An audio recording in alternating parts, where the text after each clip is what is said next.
Praise the Lord. Brother Anu, എന്നെ introduce ചെയ്തതിനായി നന്ദി പറയുന്നു. Greetings to you all in the sweet name of our Lord and Savior Jesus Christ. നമ്മുടെ സ്നേഹവാനായ കർത്താവിന്റെ നാമത്തിൽ എല്ലാവർക്കും ഞാൻ സ്നേഹവന്ദനം നൽകുന്നു.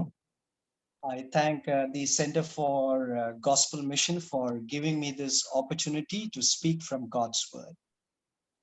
എനിക്ക് ഇന്നിങ്ങനെ ഒരു അവസരം ദൈവവചനത്തിൽ നിന്ന് സംസാരിക്കാനായിട്ട് നൽകിയ CGM-നായി നന്ദി പറയുന്നു. Since time is restricting us, I will quickly get into God's word. സമയത്തിന്റെ പരിമിതികൾ ഉള്ളതുകൊണ്ട് ഞാൻ നേരെ ദൈവവചനത്തിലേക്ക് കടക്കുന്നു. Our text for today comes from the epistle of Paul the apostle to Titus. ഇന്നത്തെ നമ്മുടെ വചനധ്യാനം തീത്തോസിനെ എഴുതിയ എപ്പിസോഡിൽ നിന്ന് വരുന്നു. It is from chapter 2 verses 11 through 14. രണ്ടാം അധ്യായം 11 മുതൽ 14 വരെയുള്ള വാക്യങ്ങളാണ്. And I request brother if you could read for us from second Titus chapter 2 verses 11 through 14. Yes, I'll do that. Titus രണ്ടാം അധ്യായം 11 മുതൽ 14 വരെയുള്ള വാക്യങ്ങൾ വായിക്കുന്നു. സകല മനുഷ്യർക്കും രക്ഷാകരമായ ദൈവകൃപ ഉദിച്ചുവല്ലോ. നാം ഭാഗ്യകരമായ പ്രത്യാശയ്ക്കായിട്ടും മഹാദൈവവും നമ്മുടെ രക്ഷിതാവുമായ യേശുക്രിസ്തുവിന്റെ തേജസ്സിന്റെ പ്രത്യക്ഷതയ്ക്കായിട്ടും കാത്തുകൊണ്ട് ഭക്തികേടും പ്രപഞ്ചമോഹങ്ങളും വർജിച്ചിട്ട് ഈ ലോകത്തിൽ സുബബോധത്തോടും നീതിയോടും ദൈവഭക്തിയോടും കൂടെ ജീവിച്ചു പോരേണ്ടതിന് അത് നമ്മെ ശിക്ഷിച്ചു വളർത്തുന്നു. അവൻ നമ്മെ സകല അധർമ്മത്തിൽ നിന്നും വീണ്ടെടുത്ത് സൽപ്രവൃത്തികളിൽ ശുഷ്കാന്തിയുള്ള ഒരു സ്വന്ത ജനമായി തനിക്ക് ശുദ്ധീകരിക്കേണ്ടതിന് തന്നെത്താൻ നമുക്ക് വേണ്ടി കൊടുത്തു. I also thank Brother Thomas, who is also translating for me. I'm indeed thankful and grateful to you. Thank you, Pastor. It's an honor. So the title today is what does grace of God teach us? ഇന്നത്തെ നമ്മുടെ വചനചിന്ത ഇതാണ്, ദൈവകൃപ എന്താണ് നമ്മളെ പഠിപ്പിക്കുന്നത്. When we look into Timothy and Titus, the letters to Timothy and Titus are collectively known as the pastoral epistles. നമ്മൾ തിമത്തിയുടെയും ടൈറ്റസിന്റെയും ലേഖനങ്ങൾ വായിക്കുമ്പോൾ നമുക്ക് കാണാൻ സാധിക്കും അതിനെ കമ്പൈൻഡ് ആയിട്ട് പറയുന്നത്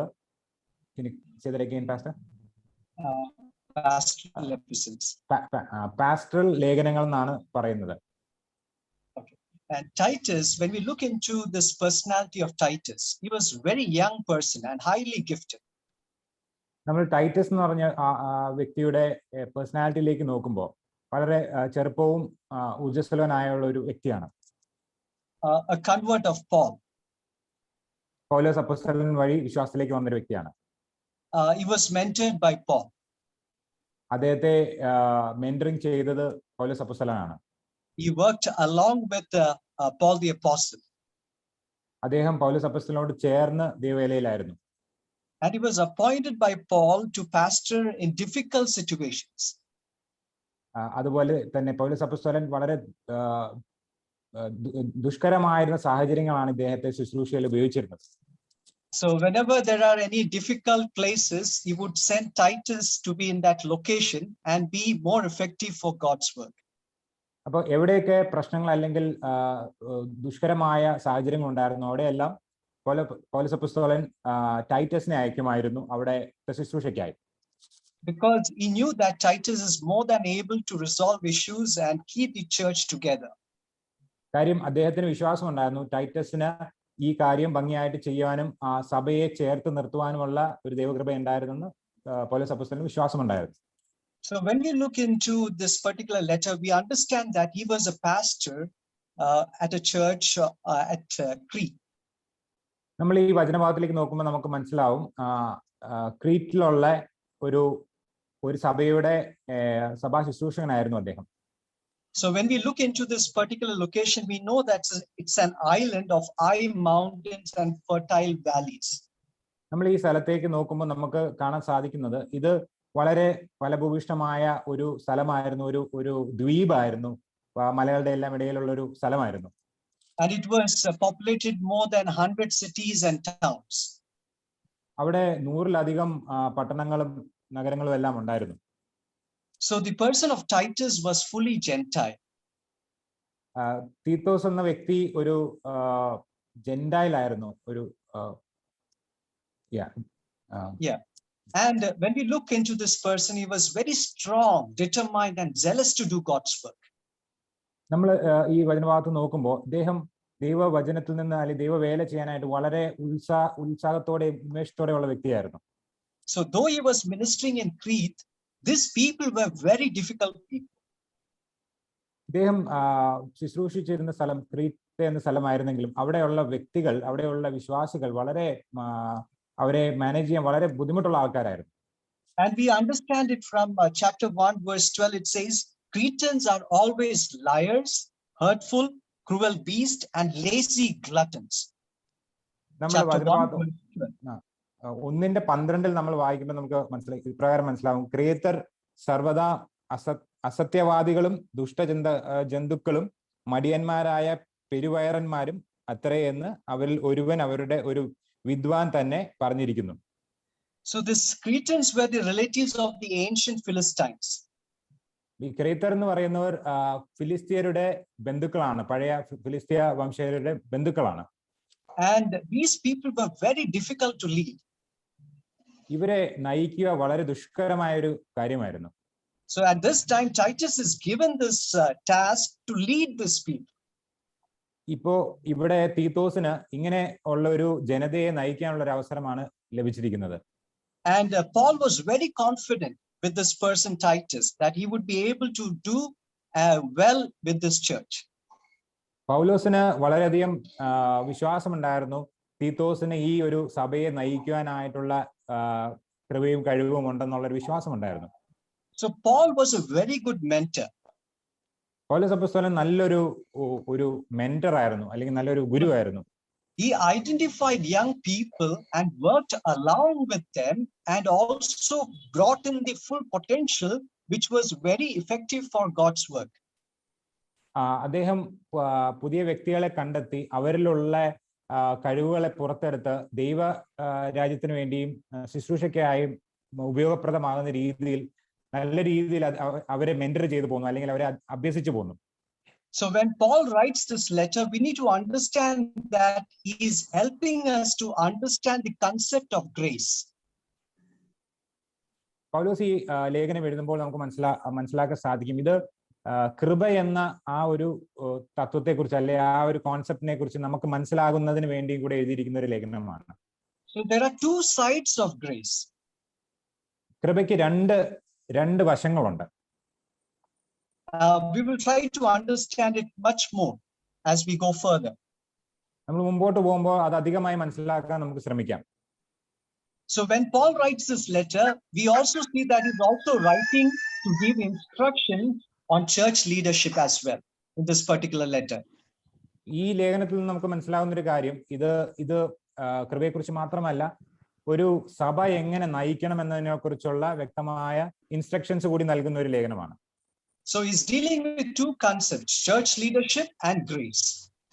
ഇവിടെ രണ്ട് കോൺസെപ്റ്റ്സ് നമുക്ക് കാണാൻ സാധിക്കും. ഒന്ന് സഭയുടെ നേതൃത്വം, മറ്റൊന്ന് കൃപ.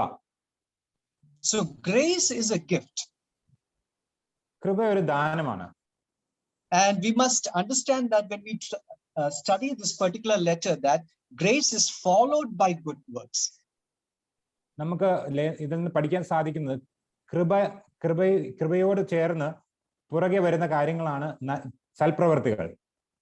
So when we look into chapter 1 verse 16, it says, 1-ാം അധ്യായം 16-ാം വാക്യം വായിക്കുമ്പോൾ ഇപ്രകാരം പറയുന്നു, അവർ ദൈവത്തെ അറിയുന്നു എന്ന് പറയുന്നുവെങ്കിലും പ്രവൃത്തികളാൽ അവനെ നിഷേധിക്കുന്നു. അവർ അറയ്ക്കത്തക്കവരും അനുസരണം കെട്ടവരും യാതൊരു നല്ല കാര്യത്തിനും കൊള്ളരുതാത്തവരുമാകുന്നു. Okay, then it says they profess to know God. എന്നിട്ട് അവർ പറയുന്നു അവർക്ക് ദൈവത്തെ അറിയാമെന്ന് അവര് വായുകൊണ്ട് പറയുന്നു. They recognize him as God. അവര് ദൈവത്തെ ദൈവമായി അവര് അംഗീകരിക്കുന്നു. And they are well acquainted with God. ദൈവമായിട്ട് നല്ല ബന്ധം പുലർത്തുന്നു. But they are unbelieving, disobedient, disloyal and rebellious people. അവര് വിശ്വാസമില്ലാത്തവരും ലോയൽറ്റി ഇല്ലാത്തവരും ദൈവത്തെ മറുതലിക്കുന്നവരും ആയിട്ടുള്ള വ്യക്തികളായി കാണപ്പെടുന്നു. So here we see that these people, when Titus is among them, is trying to make them to be godly people. നമുക്ക് കാണാൻ സാധിക്കും തീത്തോസ് അവരുടെ കൂടെ ആയിരിക്കുന്ന സമയത്ത് അവരെ ദൈവവചനത്തിൽ അല്ലെങ്കിൽ ദൈവത്തിന്റെ വഴിയിലേക്ക് കൊണ്ടുവരാനായിട്ടുള്ള ഒരു ശ്രമമാണ് തീത്തോസ് നടത്തുന്നത്. So in chapter 2 verse 7 it says, showing yourself to be an example of God's work in every way. In chapter 2 verse 7 it says,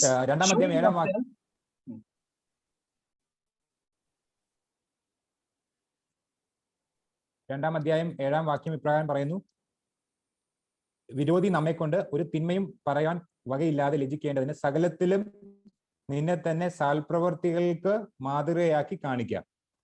So in your teaching we need to show integrity and seriousness. അപ്പൊ നിങ്ങൾ ഈ പഠിപ്പിക്കുന്നതിൽ വിശ്വസ്തതയും സീരിയസ്നെസ്സും കാണിക്കേണ്ടതാണ്.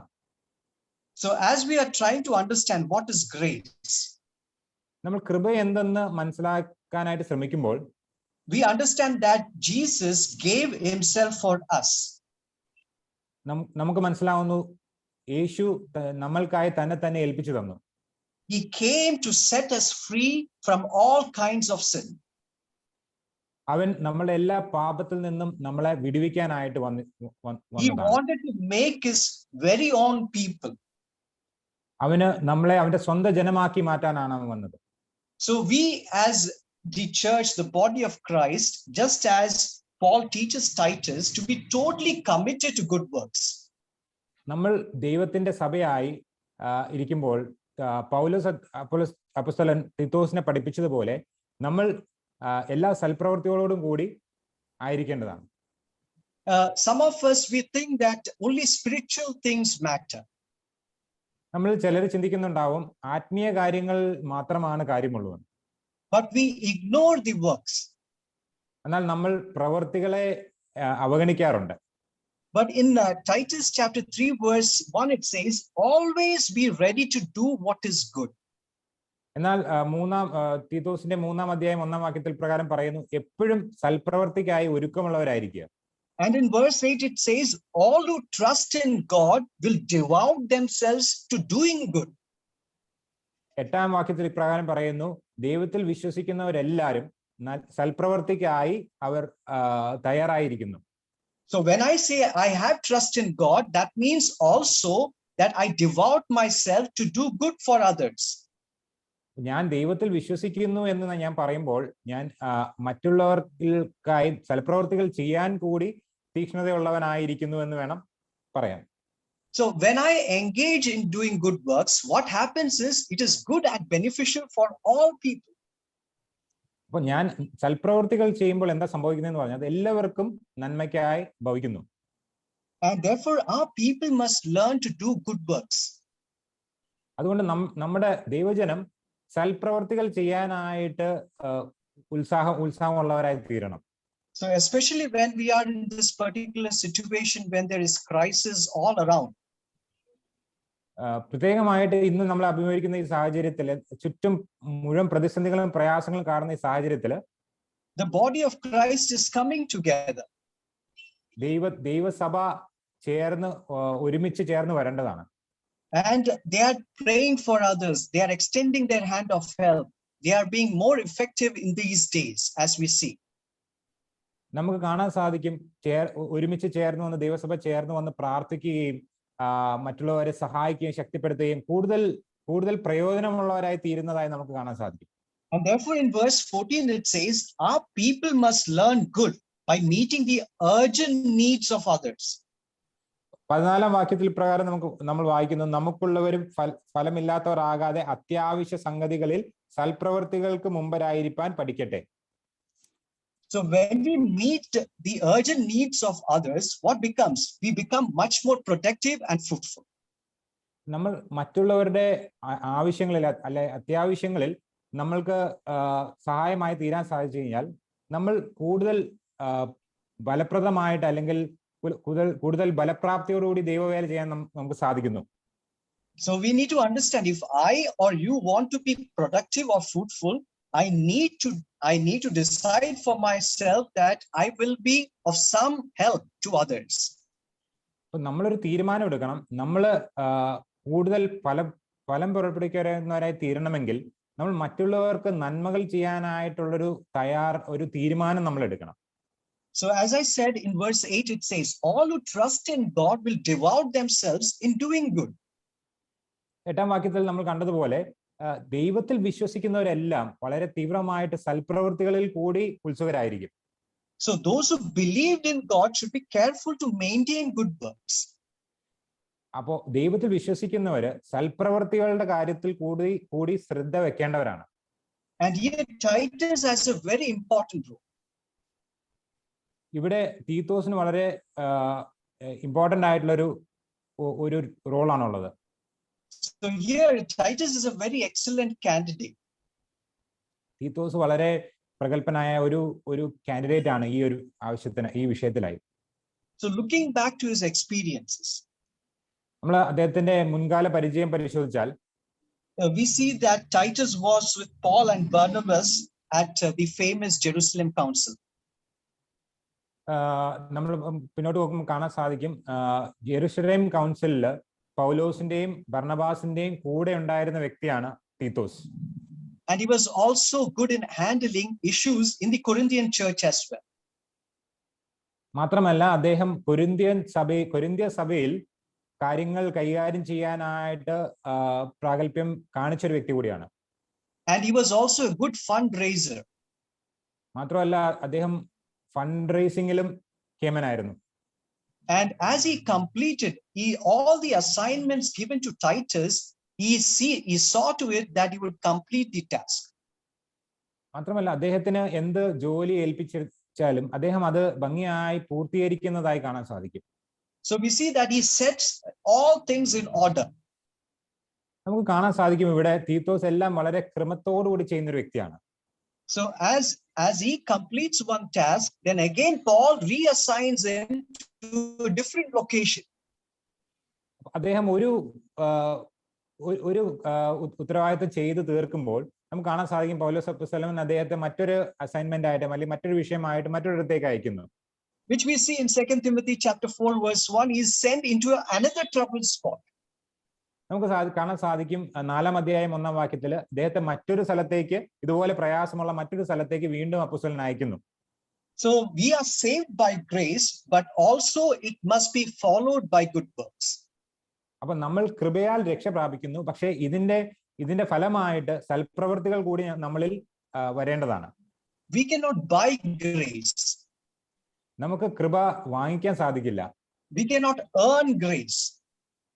നമുക്ക് കൃപ earn ചെയ്യാൻ സാധിക്കില്ല. We cannot win grace.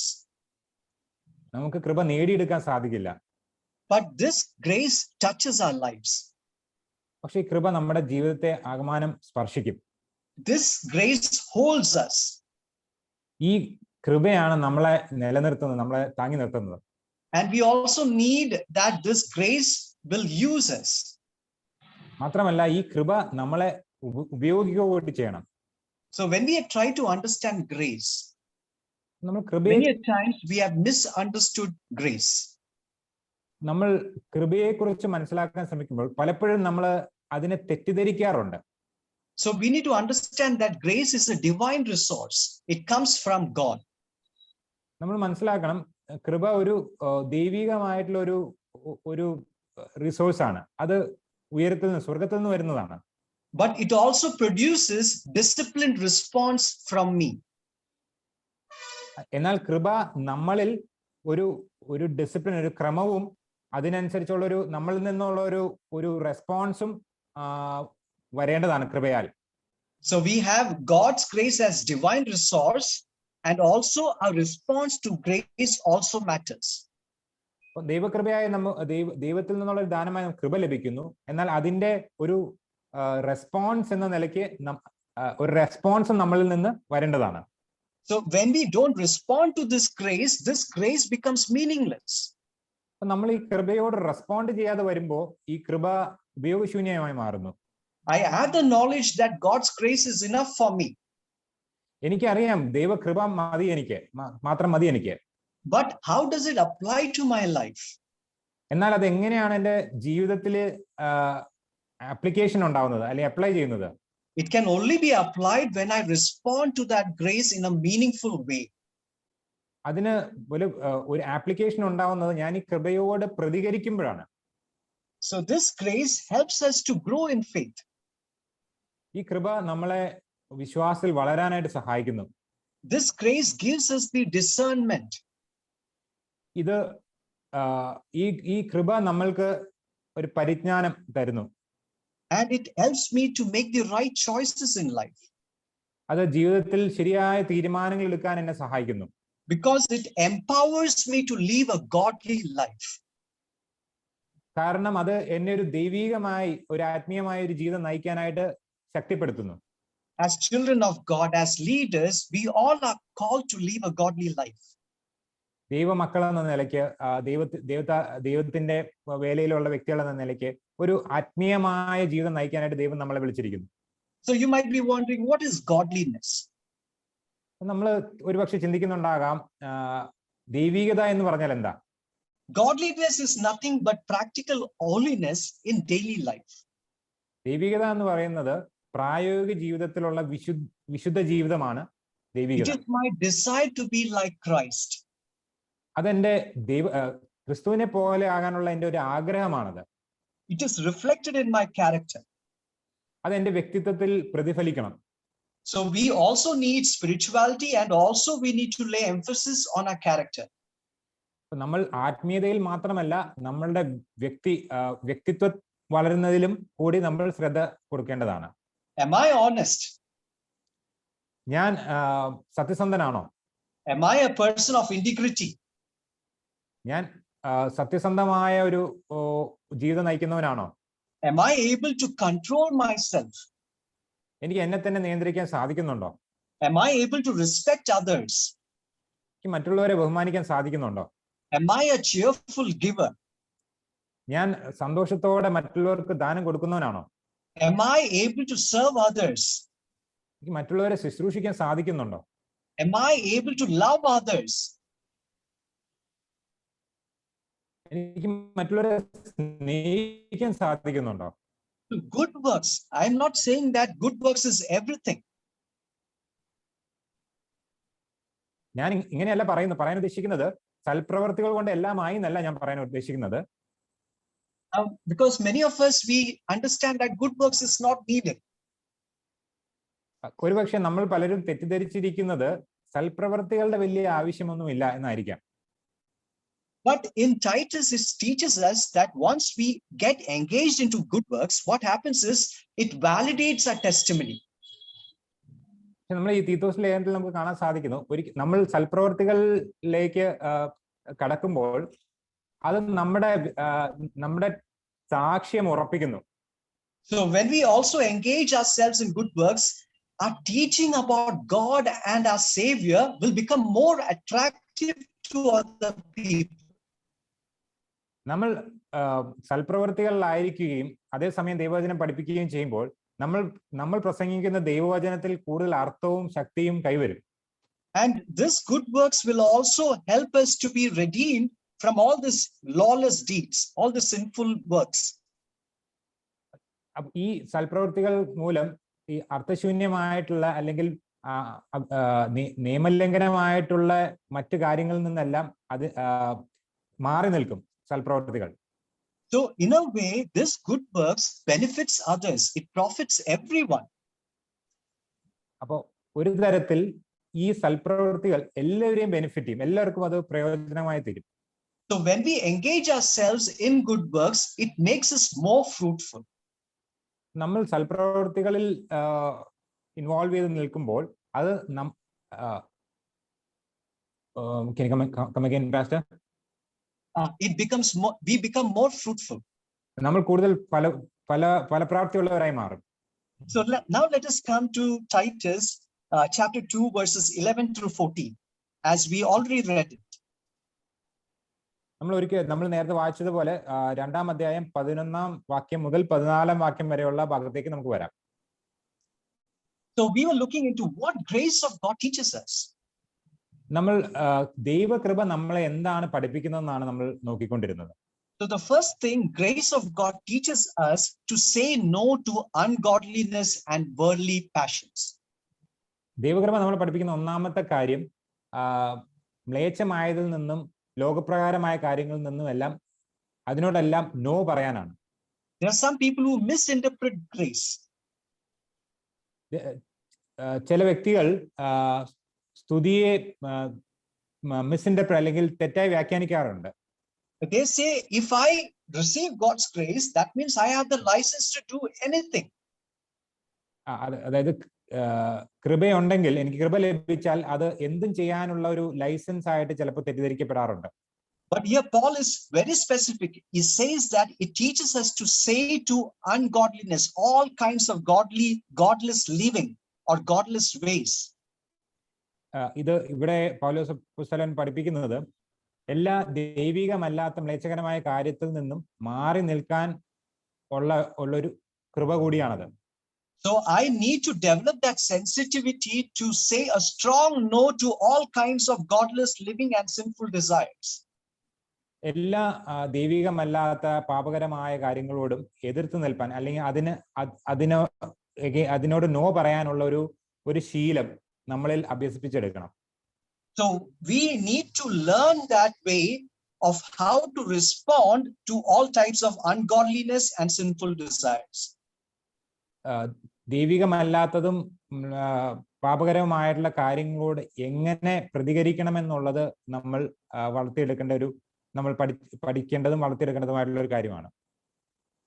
The second thing that grace of God teaches us is we should live in this evil world with wisdom, righteousness, and devotion to God. രണ്ടാമത്തെ നമ്മൾ പഠിക്കുന്ന കാര്യം, ദൈവകൃപയിൽ നമ്മൾ പഠിക്കുന്ന കാര്യം, ഈ ലോകത്ത് നമ്മൾ ആയിരിക്കുമ്പോൾ പരിജ്ഞാനത്തോടും വിശുദ്ധിയോടും കൂടി ജീവിക്കേണ്ടതാണ്. So how do I live a life which pleases God? എങ്ങനെയാണ് ഞാൻ ദൈവത്തെ പ്രീതിപ്പിക്കുന്ന ഒരു ജീവിതം നയിക്കുക? I can live a life which pleases God when I rule over sin. എനിക്ക് ദൈവത്തെ പ്രീതിപ്പെടുത്താൻ സാധിക്കുന്നത് ഞാൻ പാപത്തിന്റെ മേൽ വിജയമെടുക്കുമ്പോഴാണ്. So how is my relation to myself? എങ്ങനെയാണ് എനിക്ക് എന്നോട് തന്നെയുള്ള എന്റെ ബന്ധം എങ്ങനെയാണ്? So when I say to rule over sin is to exercise self-control in our lives. പാപത്തിന്റെ മേൽ ജയമെടുക്കുക എന്ന് പറയുമ്പോൾ നമുക്ക് നമ്മുടെ മേൽ തന്നെ ഉള്ള ഒരു നിയന്ത്രണം അല്ലെങ്കിൽ ഒരു കൺട്രോൾ ലഭിക്കുക എന്നുള്ളതാണ്. So this grace of God gives us the strength to lead self-controlled lives. ഈ ദൈവകൃപ നമുക്ക് സ്വയത്തെ കൺട്രോൾ ചെയ്തുകൊണ്ട്, സ്വയത്തെ നിയന്ത്രിച്ചുകൊണ്ട് ജീവിക്കാനായിട്ടുള്ള ഒരു കൃപ തരുന്നു. So firstly, I said it teaches us to say no to all types of ungodliness and sinful desires.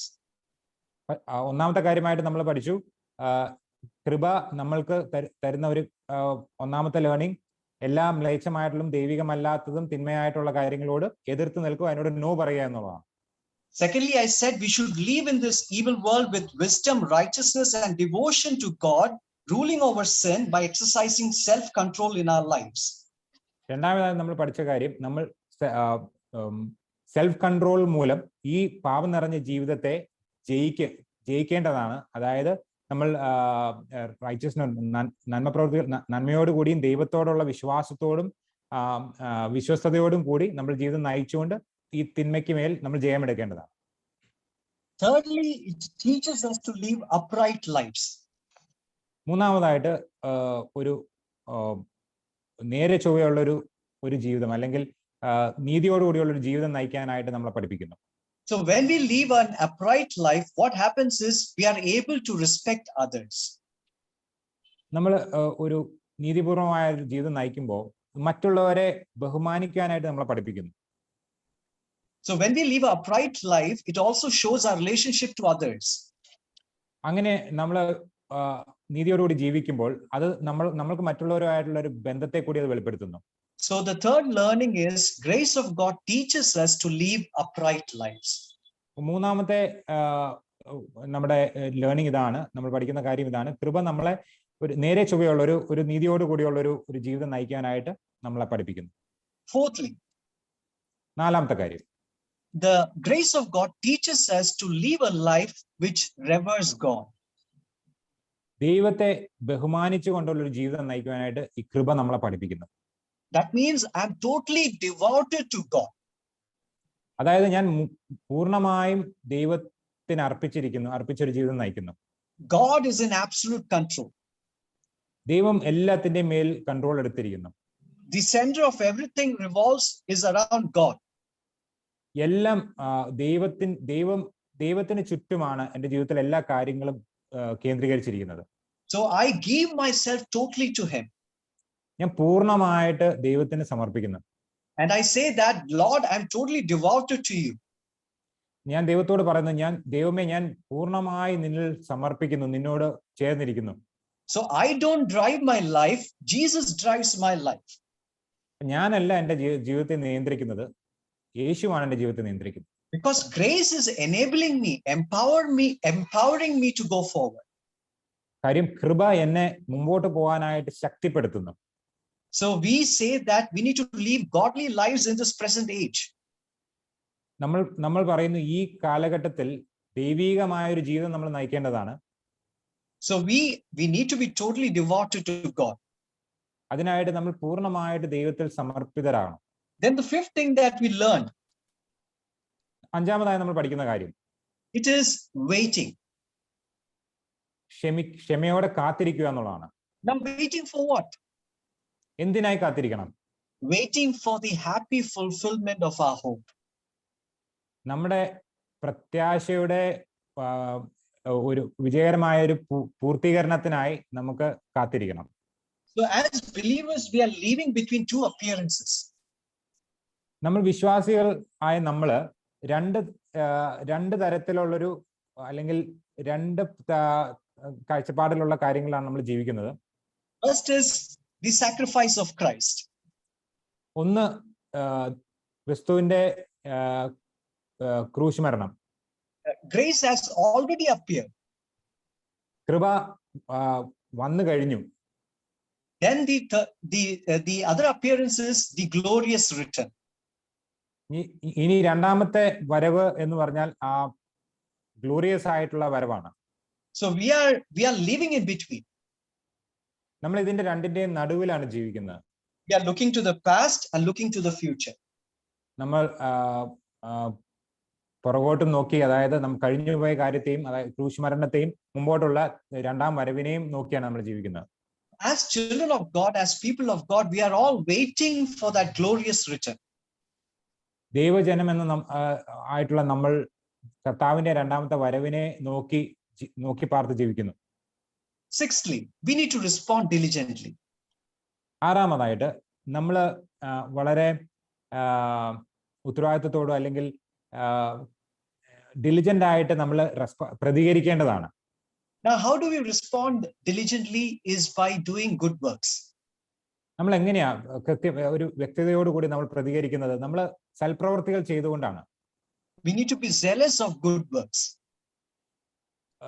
നല്ല സൽപ്രവർത്തികൾക്ക് വേണ്ടിയിട്ടുള്ള ഒരു വലിയൊരു തീവ്രമായ ഒരു താല്പര്യം നമുക്ക് വേണം. We need to show total commitment towards good deeds. നല്ല സൽപ്രവർത്തികളിലേക്ക് ഉള്ളൊരു പ്രതിബദ്ധത നമുക്ക് വേണം. So there are 6 learnings which I would like to draw to your attention. നിങ്ങളുടെ ശ്രദ്ധയിലേക്ക് കൊണ്ടുവരാനായിട്ടുള്ള 6 പഠനങ്ങളാണ് 6 ലേണിംഗ്സ് ആണ് നമുക്ക് ഉള്ളത്. Say no to ungodliness and worldly pleasures. ലോകത്തിൻ്റെതായിട്ടുള്ള കാര്യങ്ങളിലോടും ദൈവികമല്ലാത്തതിനോടും നോ പറയുക. Secondly, to live a self-controlled life. രണ്ടാമതായിട്ട് സ്വയം നിയന്ത്രിച്ചുള്ള സെൽഫ് കൺട്രോളോടുകൂടിയുള്ള ഒരു ജീവിതം നയിക്കുക. Thirdly, to live an upright life. മൂന്നാമതായിട്ട് നേരെ ചൊവ്വനെയുള്ള ഒരു ജീവിതം നയിക്കുക. Fourthly, total devotion to God. നാലാമതായിട്ട് പൂർണ്ണമായിട്ടുള്ള ഒരു സമർപ്പണം, ദൈവത്തോടുള്ള പൂർണ്ണമായിട്ടുള്ള സമർപ്പണം. Fifthly, waiting for that happy fulfillment of Christ's return. അഞ്ചാമതായിട്ട് നമ്മുടെ കാത്തിരിപ്പ്, ദൈവത്തിന്റെ കർത്താവിന്റെ രണ്ടാം വരവിന് വേണ്ടിയുള്ള ആ കാത്തിരിപ്പ്. And sixthly, we need to be zealous of good works. ആറാമതായിട്ട് നമ്മൾ സൽപ്രവർത്തികൾക്ക് വേണ്ടിയുള്ളൊരു തീവ്രമായിട്ടുള്ള ഒരു ആഗ്രഹം, So താല്പര്യം. when we look into the letter of Paul to Titus, we understand that Paul is giving us a broad perspective about grace. അപ്പോൾ നമ്മൾ തീത്തോസിന്റെ ലേഖനത്തിലേക്ക് നോക്കുമ്പോൾ പൗലോസ് അപ്പോസ്തലൻ ഒരു കൃപയെക്കുറിച്ചുള്ള ഒരു ഒരു ഒരു ടോട്ടൽ ആയിട്ടുള്ള അല്ലെങ്കിൽ പൂർണ്ണമായിട്ടുള്ള ഒരു കാഴ്ചപ്പാടാണ് തരുന്നത്. So we see that it is God's resource and also our response to God's resource. നമുക്ക് കാണാൻ സാധിക്കുന്നത് ദൈവത്തിൽ നിന്നുള്ള നമുക്ക് ലഭിക്കുന്ന ഒരു റിസോഴ്സും അതിനോടുള്ള നമ്മുടെ പ്രതികരണവുമാണ് കാണാൻ സാധിക്കുന്നത്. So when we talk about our faith, we need to understand it is not only a spiritual matter. നമ്മൾ നമ്മുടെ വിശ്വാസത്തെക്കുറിച്ച് പറയുമ്പോൾ അതൊരു ആത്മീയ വിഷയം മാത്രമല്ല. It doesn't mean that I am called to live an isolated life from the world. അതിന്റെ അർത്ഥം ഞാൻ ലോകത്തിൽ നിന്നെല്ലാം മാറി ഒറ്റപ്പെട്ട് ജീവിക്കണമെന്നല്ല. That is not spirituality. അതല്ല ആത്മീയത. But my spirituality should live in full engagement with the world. എന്നാൽ എൻ്റെ ആത്മീയത ലോകവുമായിട്ട് ചേർന്ന് എല്ലാം സഹകരിച്ചുള്ള ഒരു ജീവിതമായിരിക്കണം. So here Paul is encouraging Titus to go forward. ഇവിടെ പൗലോസ് അപ്പോസ്തലൻ തീത്തോസിനോട് പറയുന്ന മുമ്പോട്ട് പോകാനായിട്ട് പ്രേരിപ്പിക്കുകയാണ്. So here Paul has been an encourager, a motivator, a mentor. He has been everything to Titus. ഇവിടെ പൗലോസ് അപ്പോസ്തലൻ തീത്തോസിന് ഒരു പ്രോത്സാഹിപ്പിക്കുന്ന വ്യക്തിയാണ്, ഒരു അധ്യാപകനാണ്, എല്ലാമാണ്. തീത്തോസിന് എല്ലാമായി നമുക്കിവിടെ കാണാൻ സാധിക്കും. And he is encouraging Titus, you go forward, be strong in what you do. പൗലോസ് അപ്പോസ്തലൻ തീത്തോസിനെ ഇപ്രകാരം പ്രചോദിപ്പിക്കുന്നു അല്ലെങ്കിൽ എൻകറേജ് ചെയ്യുന്നു, നീ ശക്തമായി മുമ്പോട്ട് പോകുക എന്ന് പറഞ്ഞു. And he also says you must be confident when you exhort and rebuke others. You must be confident. മാത്രമല്ല ശുശ്രൂഷയിൽ സഭാംഗങ്ങളോട് പ്രസംഗിക്കുമ്പോഴും അവരെ തിരുത്തുമ്പോഴും എല്ലാം വളരെ വളരെ കോൺഫിഡൻസോട് കൂടി വേണം ചെയ്യാനായിട്ട്. So we need to understand that this grace is not a cheap grace. നമ്മൾ ഒരു കാര്യം മനസ്സിലാക്കണം, നമുക്ക് ലഭിച്ചിരിക്കുന്ന കൃപ ഒരു ചീപ്പായിട്ടുള്ള അല്ലെങ്കിൽ വില കുറഞ്ഞ, it is a very costly grace.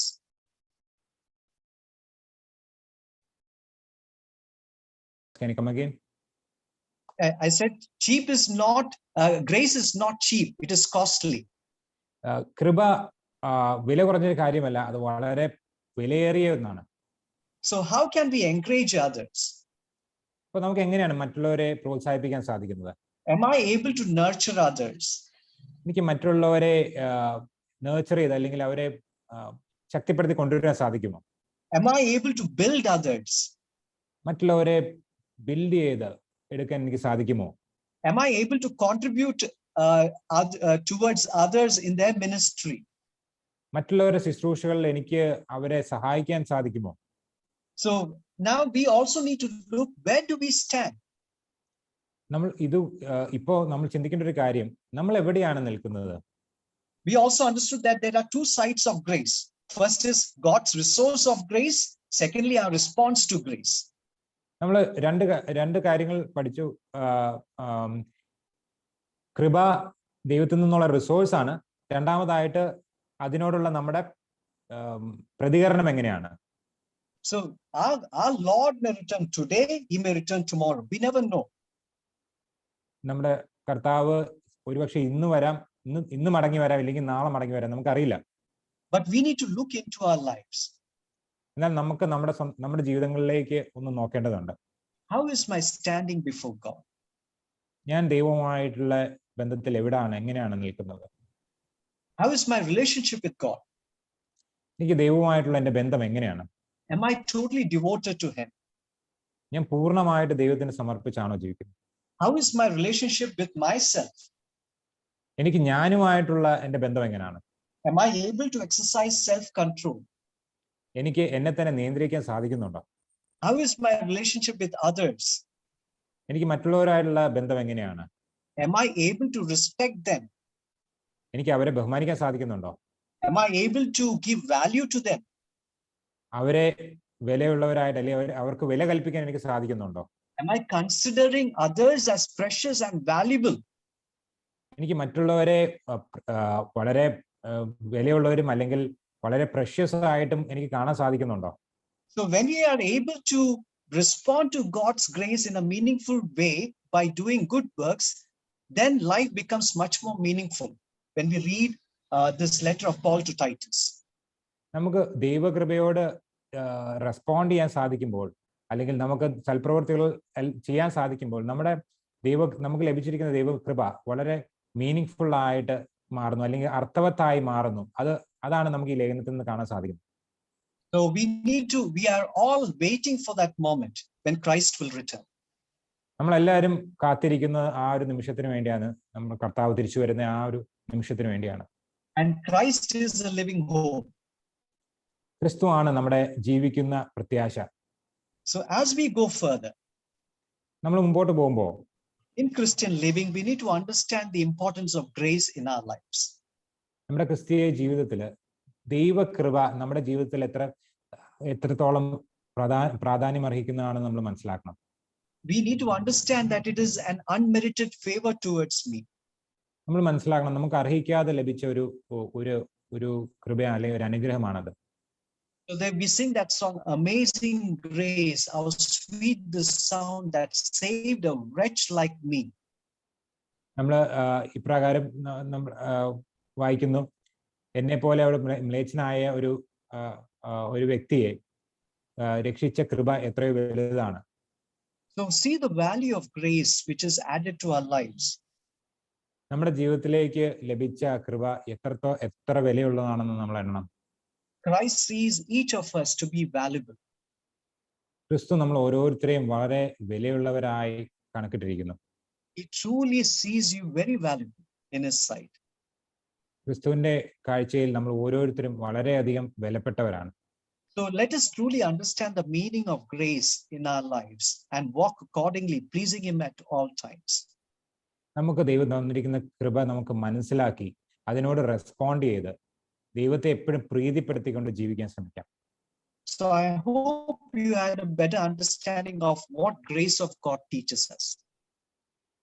ദൈവകൃപ നമ്മളെ എന്ത് പഠിപ്പിക്കുന്നു എന്നുള്ളതിനെ കുറിച്ച് നിങ്ങൾക്കൊരു അല്പം കൂടെ വ്യക്തതയും അല്ലെങ്കിൽ അതിനെക്കുറിച്ച് കൂടുതലായി മനസ്സിലാക്കാൻ സാധിച്ചു എന്ന് ഞാൻ വിശ്വസിക്കട്ടെ. So there were 6 learnings that we have learned. നമ്മൾ ഇന്ന് 6 കാര്യങ്ങളാണ് അതിനുള്ള ബന്ധത്തിൽ പഠിച്ചത്. So may these learnings be applied into our lives. ഈ ഇന്ന് പഠിച്ച കാര്യങ്ങൾ നമ്മുടെ നിത്യജീവിതത്തിൽ നമുക്ക് അപ്ലൈ ചെയ്യാം. Let us see how we can contribute towards others' life. നമുക്ക് എങ്ങനെ മറ്റുള്ളവരുടെ ജീവിതത്തിലേക്ക് കോൺട്രിബ്യൂട്ട് ചെയ്യാം അല്ലെങ്കിൽ സഹായിക്കാമെന്ന് നമുക്കൊന്ന് നോക്കാം. If you are called to be a mentor, be effective in mentoring that person. നമ്മളൊരു അധ്യാപകനായിട്ടാണ് വിളിക്കപ്പെട്ടിരിക്കുന്നതെങ്കിൽ നമ്മളെ ഏൽപ്പിച്ചിരിക്കുന്ന വ്യക്തികളെ എത്ര മനോഹരമായിട്ട് നമുക്ക് മെന്ററിങ് ചെയ്യാമെന്ന് നമുക്ക് നോക്കാം. If you are called to motivate others, how effectively you can motivate others. മറ്റുള്ളവരെ പ്രോത്സാഹിപ്പിക്കാനാണ് നമ്മൾ വിളിച്ചിരിക്കുന്നതെങ്കിൽ എത്ര ശക്തമായിട്ട് നമുക്ക് അങ്ങനെ പ്രോത്സാഹിപ്പിക്കാൻ സാധിക്കുമെന്ന് നമുക്ക് നോക്കാം. If you are called to mobilize others, how effectively I can mobilize others. മറ്റുള്ളവരെ വേലയ്ക്കായെല്ലാം അയക്കാനാണ് നമ്മൾ വിളിച്ചിരിക്കുന്നതെങ്കിൽ അത് എത്ര വ്യക്തമായി എത്ര ഭംഗിയായിട്ട് അത് ചെയ്യാൻ സാധിക്കുമെന്ന് നമുക്ക് നോക്കാം. So let us build this kingdom together. നമുക്ക് ചേർന്ന് ഈ രാജ്യം പണിയാം. Each of us are very important. നമ്മൾ ഓരോരുത്തരും വളരെ ഇമ്പോർട്ടന്റ് ആയിട്ടുള്ളവരാണ്. Your roles and contributions, you are very important. നിങ്ങളുടെ റോൾസ് ആയിക്കോട്ടെ, നിങ്ങളുടെ കോൺട്രിബ്യൂഷൻസ് ആയിക്കോട്ടെ, ഓരോരുത്തരും വളരെ വിലപ്പെട്ടവരാണ്. So when we get together, we can build the kingdom of God. നമ്മളെല്ലാവരും ചേർന്ന് വന്നാൽ നമുക്ക് ദൈവരാജ്യം പണിയാൻ സാധിക്കും. With that perspective, just as Paul had towards Titus, നമുക്ക് പൗലോസ് അപ്പോസ്തലൻ തീത്തോസിനോട് ഉണ്ടായിരുന്ന ആ കാഴ്ചപ്പാടോടുകൂടി നമുക്ക് കാണാം. A good mentor in his life. അദ്ദേഹം നല്ലൊരു അധ്യാപകൻ, നല്ലൊരു മെന്റർ ആയിരുന്നു അദ്ദേഹത്തിന്റെ ജീവിതത്തിൽ. Many times we have lacked good mentors in our own lives. നമുക്ക് പലപ്പോഴും നമ്മുടെ ജീവിതത്തിൽ നല്ല മെന്റേഴ്സ് ഇല്ലാത്തതിന്റെ കുറവുകൾ ഉണ്ടായിട്ടുണ്ടാകാം. So if you have been looking for a good mentor, I pray that God's word will act as a good mentor, and at the right time he will connect you with people and cause you to be much more effective in the Lord's work. നിങ്ങൾ നല്ലൊരു മെന്ററെ തേടുകയായിരുന്നെങ്കിൽ ദൈവവചനം നിങ്ങളെ ശക്തിപ്പെടുത്തുകയും കറക്റ്റായ ശരിയായ വ്യക്തികളിലേക്ക് നയിക്കുകയും നിങ്ങൾ കൂടുതൽ ദൈവവേലയിൽ പ്രയോജനപ്പെടുന്നവരായി മാറുകയും ചെയ്യും. So let us depend on this God's grace അപ്പൊ നമുക്ക് ഈ ദൈവകൃപയിൽ ആശ്രയിക്കാം. and go forward. അങ്ങനെ നമുക്ക് മുമ്പോട്ട് പോകാം. Then we will be able to build God's kingdom and be empowered in our own lives to be much more effective in the Lord's work. അങ്ങനെ നമുക്ക് ഈ ദൈവരാജ്യം പണിയുന്നതിലേക്ക് വേണ്ടിയിട്ട് നമ്മൾ ശക്തി പ്രാപിക്കും. മാത്രമല്ല ദൈവത്തിന്റെ ഈ ശുശ്രൂഷയിൽ കൂടുതൽ ശക്തമായി ചെയ്യാനായിട്ട് നമുക്ക് ദൈവകൃപ ലഭിക്കും. I hope God has spoken to you this morning. ഞാൻ വിശ്വസിക്കട്ടെ ഇന്ന് ഈ പ്രഭാതത്തിൽ ദൈവം നിങ്ങളോട് സംസാരിച്ചെന്ന്. I pray that God will also continually help you in all your walks of life and let God's grace be evident in your life. ഞാൻ വിശ്വസിക്കുന്നു നിങ്ങളുടെ ജീവിതത്തിലെ എല്ലാ മേഖലകളിലും ദൈവം നിങ്ങളെ നയിക്കുമെന്നും ദൈവകൃപ നിങ്ങളുടെ കൂടെ ഉണ്ടായിരിക്കുമെന്നും ഞാൻ പ്രാർത്ഥിക്കുന്നു. May God bless us with these words.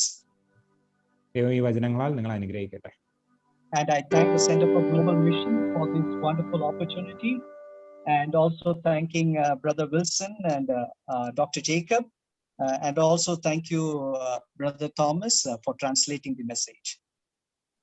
എനിക്കിന്ന് നൽകിയ ഈ അവസരത്തിനായി CGM-നോടുള്ള നന്ദി പറയുന്നു. ബ്രദർ വിൽസനോടും ഡോക്ടർ ജേക്കബിനോടുമുള്ള എൻ്റെ നന്ദി അറിയിക്കട്ടെ. I request your earnest prayers for me as well. God bless you. Thank you. ഞാൻ നിങ്ങളെല്ലാവരോടും എനിക്ക് വേണ്ടിയും പ്രാർത്ഥിക്കാനായിട്ട് അപേക്ഷ കൊള്ളട്ടെ. Thank you.